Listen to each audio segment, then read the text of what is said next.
one of the things that irritates me a lot is when people that take our position on whether it be GMOs or industrial agriculture or climate change, that we are called anti-scientific or not scientific. Monsanto, for example, in the late 1990s, when they were getting the approval for their Roundup Ready, Roundup tolerant corn and soy and cotton, the genetically engineered cotton that would resist it. So you could spray your Roundup on these crops. It would kill the weeds, but not kill your soy, your cotton, or your corn. They said, don't worry, because people said, wait a minute, if we spray all that Roundup on these weeds, won't the weeds develop resistance? And Roundup scientists went to Congress and said, no, there's an enzyme in this herbicide, this biocide, that and it kind of cleverly will avoid any kind of adaptation. Darwin won't work. Adaptation won't work on these weeds. Complete scientific nonsense. I mean, you know, I looked it up, and adaptation is taught in the 3rd grade in the Washington, D.C. school system.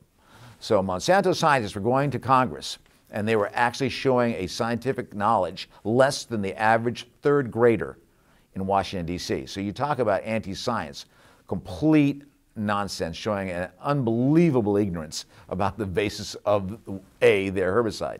Now, they may have just been corrupt and lying. I guess we have to say that. But still, even to suggest that, and that anybody in Congress bought it, shows that a profound ignorance of the science involved. And now we have seen that it's completely, you know, it's been completely exposed. We now have, in well over half of all the farms in the United States, we have these super weeds.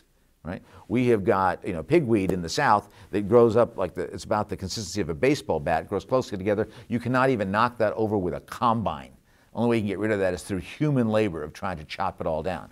So this is a huge threat. Weed scientists, even mainstream weed scientists in the United States are saying we have a huge crisis in American agriculture caused by this overuse of these herbicides that has created this resistance in all these farms, in all these different weeds. And industrial agriculture simply doesn't have an answer for this.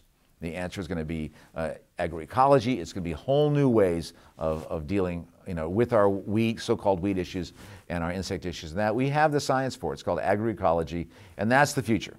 Certainly not this continuing cycle of trying to use more and more herbicides and insecticides and these biocides and thinking that nature will not adapt. Monsanto was wrong.